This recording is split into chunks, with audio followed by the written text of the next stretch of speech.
Chip war between the United States and China has been often announced in the last few years, with several US imposed restrictions on the export to China of technologically advanced semiconductor products.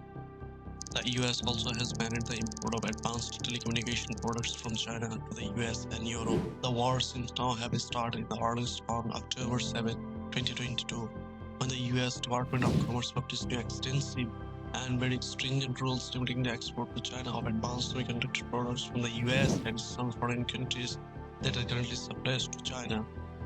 So far, the Chinese reaction has been quite controlled in retaliation, however, especially if it should include Taiwan and TSMC industry, with its almost unique production capabilities, could be extremely serious and disruptive.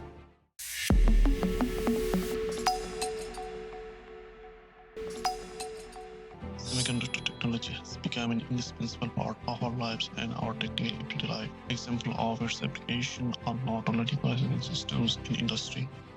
Think of the developments in the field of cashless payments, power gadgets in the car, and last but not least, tablets, laptops, and the smartphones.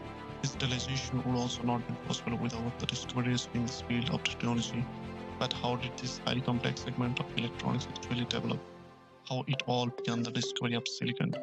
Without a doubt, the development of semiconductor electronics is a success story. The beginnings of the technology that changed our society from the ground up go back to the 19th century. Scientists has already been making assumptions about the then still unnamed silicon for some time. It was the Swedish chemist and physician John Jacob Berzelius who was finally able to define silicon in its elementary form in 1824. And it was also he was gave the metal its name. Of course, it was not foreseeable at the time that silicon would become one of the defining semiconductor materials in electronic circuits. Its properties as a semi-metal and semiconductor were gradually recognized. However, early electric engineering still relied on other materials such as germanium. From the discovery of the rectifier effect in 1874 by Carl Friedrich Braun, semiconductors became increasingly important. From then on, they were used to convert alternating current into pulsating direct current. However, for the developers in semiconductor technology had to wait until the middle of 20th century, a milestone, the invention of the transistor. In the US, attempts had been made since the beginning of the 20th century to understand the conduction process in semiconductors and to use them in a targeted manner. In 1947, experiments in this field led to the next major milestone in the development of semiconductor electronics. The three American scientists, John Berlin, Walter Hauser-Bertin, and William Shockley, invented a semiconductor made of germanium that could actively influence the flow of current. It was this discovery that secured the Nobel Prize for the three researchers. 10 years later, the first device of Fulton transistor went into series production in the electronics industry. The transistor radio was particularly popular. In contrast to the electron tube, the transistor was small and also consumed less current. The only disadvantage was that it could not be driven without power. The development of field effect transistor, the new technology, was then equal to and increasingly superior to the prevailing tube electronics. Chip wars, how semiconductors became a flashpoint in the US-China relationship. The fight for the 21st century's most critical technology has become a major source of hostility between the world's two superpowers. US Treasury Secretary Janet Yellen heads Beijing in an attempt to steady economic ties. High on the agenda will be how to navigate the chip war between US and China. Despite diplomatic overtures about both sides, the competition in advanced technology between the two superpowers shows no sign of lifting up. On Monday, Beijing set a hostile tone for Yellen's trip as it set export restrictions on two minerals that the US says are essential to the production of semiconductors and other advanced technology. Chinese state media deployed the Global Times said on yesterday there is no reason for China to continue exhausting its own mineral resources only to be blocked from pursuing technological development.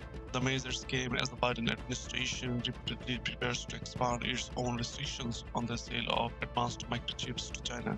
What is the US worried about?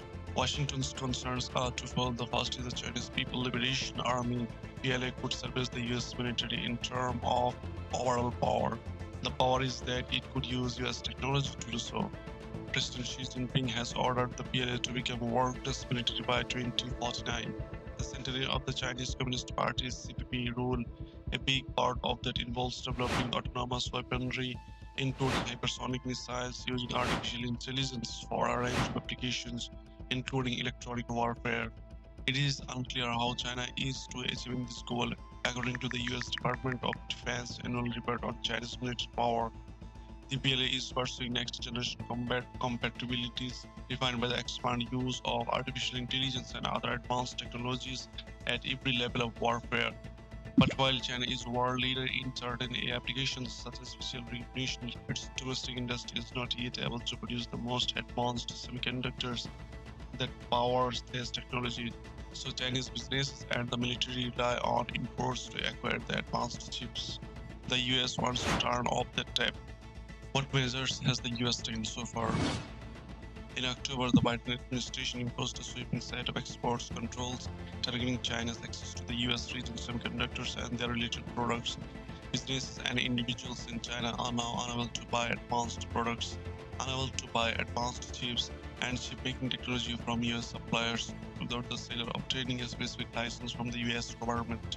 The US bolsters these controls in January by pursuing the Netherlands and Japan to curb exports of technology used in the production of chips.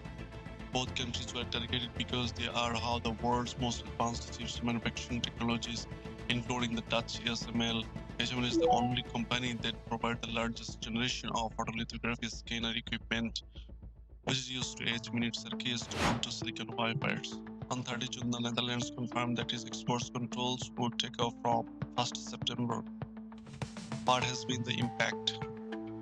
Jensen Huang, the chief executive of NVIDIA, of the world's leading chip company, said the restrictions risked causing enormous damage to the tech industry. In the 12 months of February, NVIDIA's revenues from China and Hong Kong declined by nearly 20% year on year. In recent months, NVIDIA has started offering a less advanced chip, the A800, to Chinese buyers, but the new curbs being mulled by Washington would restrict even those products. The Chinese companies have also felt the squeeze in the first 5 months of this year. Chip imports were down nearly 30% compared to the same period in 2022, according to the data from Chinese General Administration of Customs. How has China reacted? Angry to say the least, People's Daily, the official newspaper of CFP, accused the US of the containment and suppression. In May, Wang Wentao, the commerce minister, argued Japan to drop its export controls, underlying Chinese strong opposition to the measures. Beijing has also banned chips made by the US company maker from being used in critical infrastructure projects in a more widely seen as retaliation to the US restriction. These businesses are still keen to get their hands on top end chips and using creative techniques to get around the export controls. Some of them renting chips or buying them via intermediaries according to the financial types. There is also a bargaining black market for smart semiconductors. What can we expect next? The US government wants to close these loopholes and widen the scope of restrictions, as well as restricting the sale of NVIDIA's A800 chips. The Biden administration is repeatedly considering restricting the leasing of cloud services that some firms have used to get around the rules. The Dutch government is also expected to widen the scope of its export restrictions. Beijing and Washington claim to be working towards the diplomatic approachment, but when it comes to the 21st century's most critical advanced technology, the two governments are moving further apart. In addition, it must be noted that since the chip war has been quietly adopted by the US as a new offset strategy toward China, any prediction is obviously tied to the future relations of the two superpowers. In the event of a crisis, the US industry is certainly a more favorable position with respect to other parts of the world. Although it is not entirely immune to unpredictable developments, it would certainly be a hefty price for the loss of the Chinese market.